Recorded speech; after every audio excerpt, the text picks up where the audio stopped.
प्रभु को विशेष धन्यवाद देवी आ प्रभु अनुग्रह करी सुदूर भुवनेश्वर अंचल प्रेदासन सहित आज अकस्मात आम साक्षात करूँ। तेणु आज एक विशेष गुरुत्वपूर्ण खबर जहाँ गत काली सारा ओडिशा आम ख्रीष्टीय मोर्चा अभियान शोभायात्रा आरंभ होता है। संपर्क में कौन केमती अच्छे आसतु महासचिव आज्ञा नमस्कार।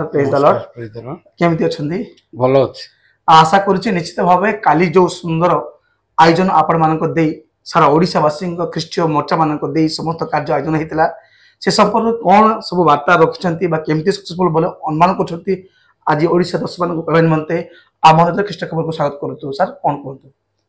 धन्यवाद। मु सर्वप्रथम ईश्वर को धन्यवाद देवा सत्वे ओडिशार प्रत्येक ख्रीस्टियन भाई भौणी मानक विशेष आंतरिक कृतज्ञता ज्ञापन करुछि जे राष्ट्रीय ख्रीस्टियन मोर्चार आह्वान क्रमे जोटा कि भारतर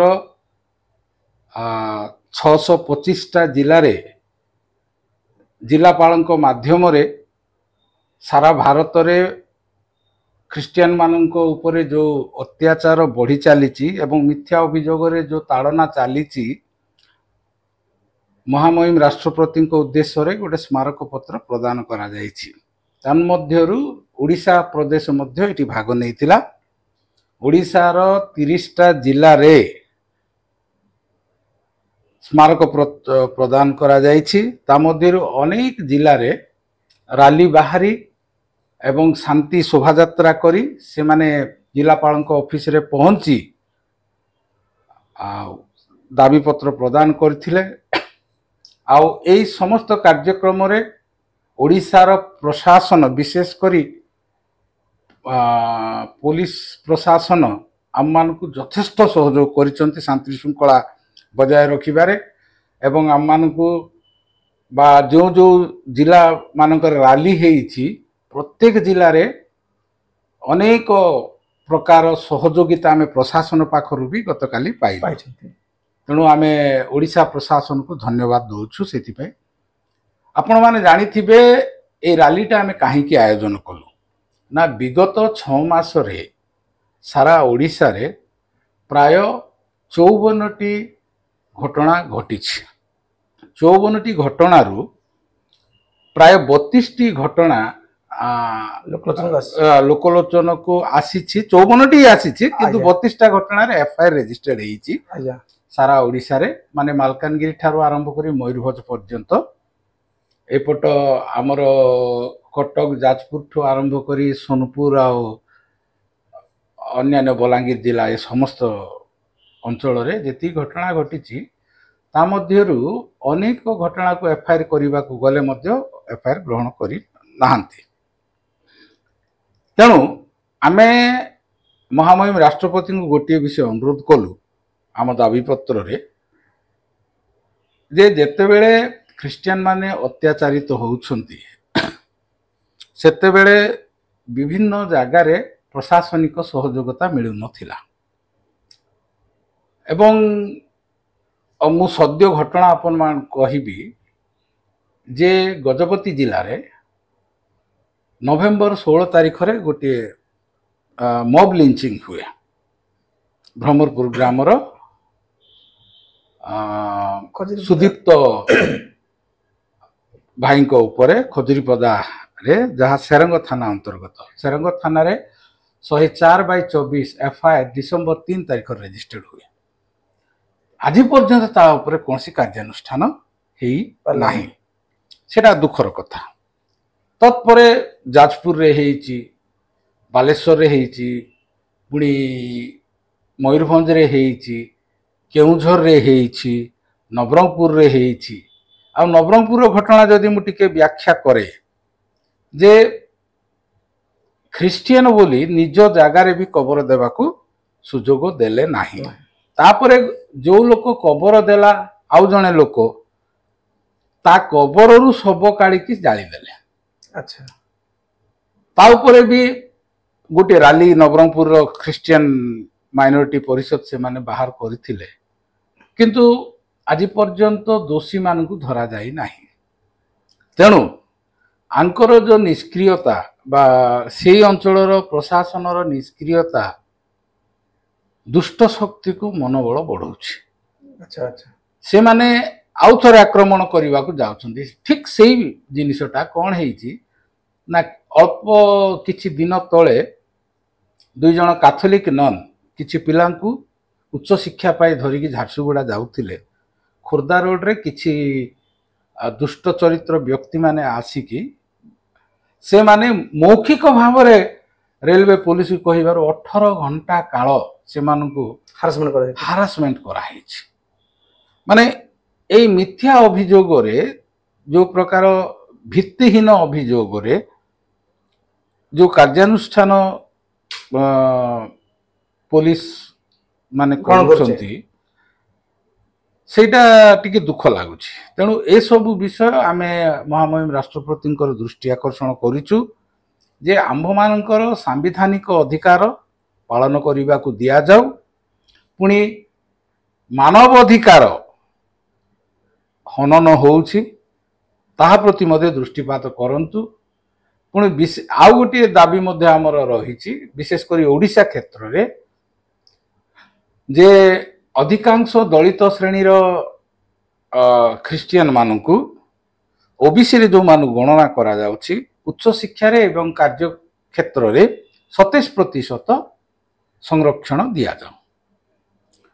ଏସବୁ ନେଇକି ମୁଁ ଯେତେବେଳେ ଆମ ଓଡ଼ିଶାର ପ୍ରତ୍ୟେକ ଜିଲ୍ଲାର ଖ୍ରୀଷ୍ଟିଆନ ମାନଙ୍କୁ ଅନୁରୋଧ କରିଥିଲି, ଶତପ୍ରବୃତ୍ତ ଭାବେ ଆମମାନଙ୍କର ଅନୁରୋଧକୁ ରକ୍ଷା କରି ଗତକାଲି ରାଜରାସ୍ତାରେ ଓହ୍ଲେଇଥିଲେ।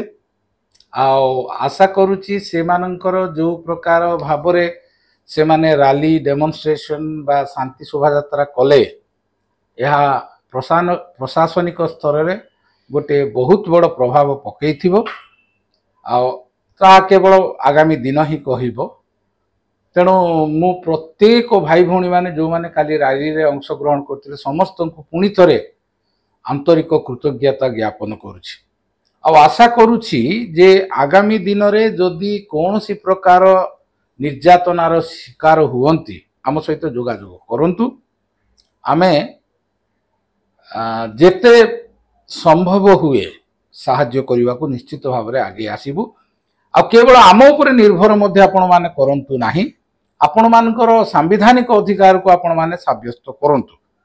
ଭାରତ ବର୍ଷର ପ୍ରତ୍ୟେକ ନାଗରିକର ଅଧିକାର ଅଛି ସ୍ୱାଧୀନ ଭାବରେ ବଞ୍ଚିବାର, ସ୍ୱାଧୀନ ଭାବରେ ନିଜ ଧର୍ମ ପାଳନ କରିବାର, ସ୍ୱାଧୀନ ଭାବରେ ନିଜ ଜୀବିକା ପାଳିବାର, ସ୍ୱାଧୀନ ଭାବେ ଯେକୌଣସି ଭାରତର ରାଜ୍ୟରେ ସେ ବସବାସ କରିବାର, ଆଉ ଯେକୌଣସି ବୃତ୍ତି ସେ ଅବଲମ୍ବନ କରିବାର, ଏଇଟା ହେଉଛି ଆମର ମୌଳିକ ଅଧିକାର।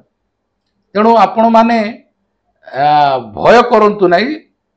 ଯଦି କୌଣସି କ୍ଷେତ୍ରରେ ବ୍ୟତିକ୍ରମ ହୁଏ ଆମେ ନିଶ୍ଚିତ ଭାବରେ ପୁଣି ଆନ୍ଦୋଳନକୁ ଓହ୍ଲେଇବୁ। ନିଶ୍ଚିତ ଭାବେ ଲିମା ଆଜ୍ଞା, ଆପଣଙ୍କର ବୟାନ ମଧ୍ୟରୁ ବା ଯେଉଁ ପ୍ରତି ଉତ୍ତରରୁ ମୁଁ ଅନୁମାନ କରୁଛି ଯେ ପୋଲିସ ବିଭାଗ ବୋଧେ ପାତର ଅନ୍ତର କରୁଛନ୍ତି ବୋଲି ଖ୍ରୀଷ୍ଟିଆନ ମାନଙ୍କ ପାଇଁ ବୋଲି ଭାବୁଛନ୍ତି କି ଆପଣ? ନାଇଁ, ସବୁ ପୋଲିସ ସେମିତି ନୁହନ୍ତି। କିଛି କ୍ଷେତ୍ରରେ ସେଇଟା ଘଟିଛି, ଅବଶ୍ୟ ଘଟିଛି, ସେଟାକୁ ଆମେ ଡିନାଇ କରିପାରିବା ନାହିଁ। କିଛି କ୍ଷେତ୍ରରେ ପାତରନ୍ତର ବୋଲି କହିବା ନା ନାଇଁ ସେଟା ତ କହିହବନି, କିନ୍ତୁ ଯୋଉ ପ୍ରକାର ଭାବେ ତତ୍ପରତାର ସହିତ ସେମାନେ ଆକ୍ସନ ନେବା କଥା ନେଇନାହାନ୍ତି। ଯୋଉଟା ବାଲେଶ୍ୱରରେ ଗୋଟେ ଘଟଣା ଘଟିଥିଲା, ଆମେ ବହୁତ ବାଦ ପ୍ରତିବାଦ କଲା ପରେ ତା ଉପରେ ଆକ୍ସନ ହେଲା, ଆରେଷ୍ଟ ହେଲେ ବି। ସେଇଟା ଡିସେମ୍ବର 26 ତାରିଖ ଘଟଣା, ବାଲେଶ୍ୱରରେ ଯୋଉ 2 ଜଣ ମହିଳାଙ୍କୁ ଗଛରେ ବାନ୍ଧି ଅତ୍ୟାଚାର କରାଯାଇଥିଲା, ତାର ଆକ୍ସନ ହେଲା। କିନ୍ତୁ ସେ ଗୋଟିଏ ହିଁ ଆକ୍ସନ ହେଇଛି, ବାକି ସବୁ ଆଜି ପର୍ଯ୍ୟନ୍ତ କୌଣସି ତଦନ୍ତ ହେଇନି, ଆକ୍ସନ ହେଇନି। ବା ଅନ୍ୟ ପକ୍ଷରେ କହିବା ଗଲେ ପୋଲିସ ସେମାନଙ୍କୁ କହୁଛି ତମେ ମିଚୁଆଲ କରିନିଅ ବା ଇଏ କରିନିଅ ସିଏ କରିନିଅ, ମାନେ ତାଙ୍କର କ'ଣ ଅକର୍ମଣ୍ୟତାକୁ ଇଏ କରିବା ପାଇଁ ସେମାନେ ଲୋକଙ୍କୁ ମିଚୁଆଲ କରୁଛନ୍ତି। ଆମେ ଥାନା କାହିଁକି ଅଛି, ପୋଲିସ କାହିଁକି ଅଛି? ଯେତେବେଳେ ଆଇନ ଶୃଙ୍ଖଳା ବିଗିଡେ ବା କୌଣସି ସାମ୍ବିଧାନିକ ଅଧିକାର ଆମେ ନଷ୍ଟ ହୁଏ, ଆମେ କୋଉଠିକୁ ଯିବୁ? ପୋଲିସ ପାଖକୁ ଯିବୁ। ପୋଲିସ ଯଦି ତାର ସଠିକ ସମାଧାନ ନ କରେ, ମିଚୁଆଲ କରିବ କି ନାହିଁ, ସେ ଆମେ ଏଫଆଇଆର ଦେଲୁ, ତାଙ୍କେ ମଧ୍ୟ ଏଫଆଇଆର ଯଦି ଦିଅନ୍ତି, ଆପଣ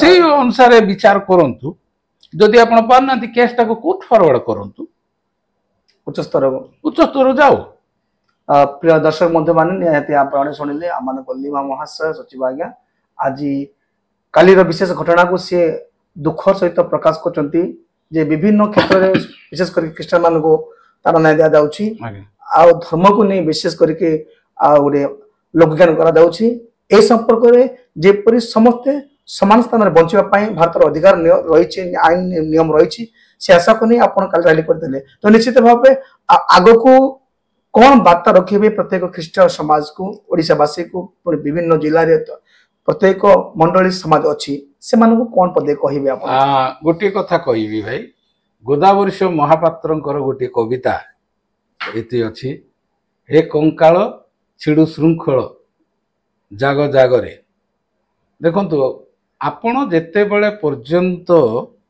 मु संघर्ष करिवा कथा कहू नाही किंतु आपण प्रतिवाद करिवाटा भूल नहीं अनेक प्रकार रे लोके गोटे ख्रीस्टियन माने विशेष कर धार्मिक चिंतार ना यहाँ आम काम नुहे बोली भावती किंतु आपण माने आपणकर समस्या आसिले आपण प्रतिवाद करंतु प्रतिवादर अर्थ नहीं हिंसा करिबा प्रतिवाद अर्थ है आपण आपणकर जो संवैधानिक अधिकार अछि न्यायपूर्ण पाई न्याय पाइबा हाँ निजर अधिकार पाइबा पाई आपण लड़ंतु देखंतु वर्तमान आवेदन समय नुहे दाबीर समय आज्ञा आपणकर आपण का आगे भिक्षा मागु नांती आपणकर अधिकार मागुचंती कि आपण को जदि प्रशासन आपण को सहाय्य करूनी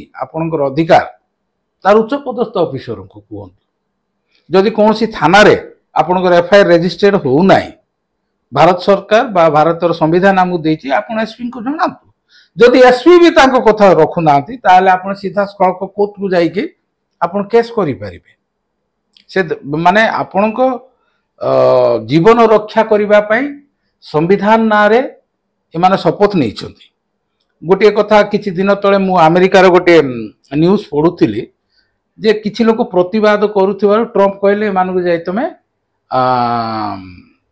एक्शन नियो सेते बेले से सेनार प्रमुख कहले आमे ट्रम्प रो कर्मचारी नो आमे जनता को सुरक्षा देवा पाई संविधान रो शपथ नहींछु जदि एई कथा भारत रे प्रचलित हुए कारण भारत रे भी जो माने कर्मचारी अच्छे से माने संविधान शपथ नहीं कार्य आरंभ करती तेणु से माने केवल तांकु रक्षा करने को नुहे जनसाधारण को मध्य रक्षा करिवार आज नवरंगपुर रे जो परिवार गंड परिवार ता पुओ को काढ़ी पोड़ीदेले से माने जी घर छड़ा है कि अन्य जगह रे रहउछंती दुखर विषय बड़ हाँ तबे ए मान को सुरक्षा देव किए एटा प्रशासन सुरक्षा देवा कर्तव्य अच्छा मेजोरिटी तांको विरुद्ध रे अछंती बोली कोन तांकर बंचिबार अधिकार नहीं मेजोरिटी रही पारंती किंतु प्रत्येक जीवन मूल्यवान आ प्रत्येक जीवन को रक्षा करबा निमंते आपण माने भोट पाई कि सरकार रे बसचंती बा प्रशासन आछि दुर्बल को रक्षा करबा महात्मा गांधी कहउतिले जे देश न्यायपूर्ण देश जेते बेले अल्प संख्यक को सुरक्षा दिया जाए सेही कथा बहुत प्रशासन बुझिबा कथा आ दुर्बल लोक को आपण देबे प्रोटेक्शन देबा पे आपण नियुक्त होइछन्ते आपण जदि प्रोटेक्शन देई पारनांती सेटा आपणकर अक्षमता माने प्रशासन अक्षमता आ आपणकर से अक्षमता ही आज तांकर साहस बढ़ी जाइछि तेणु आगामी दिन रे आमे आशा करूछु ए प्रकार होबनी प्रिय दर्शक बंधु माने सुनि पारिले आज्ञाकर काली समस्त घटना को नहीं आम को गोटे सांत्वना मूलक वार्ता देछंती निश्चित भाव मु आशा करुछि विशेषकर यही खबर पाई आप मैंने आनंद रे ग्रहण करेंगे आगामी दिन जेपरी समस्त मिलमिश एकता सहित लड़ी पारे ये आशा रही लिमा महाशय आप बहुमूल्य समय आम तरफ धन्यवाद नमस्कार।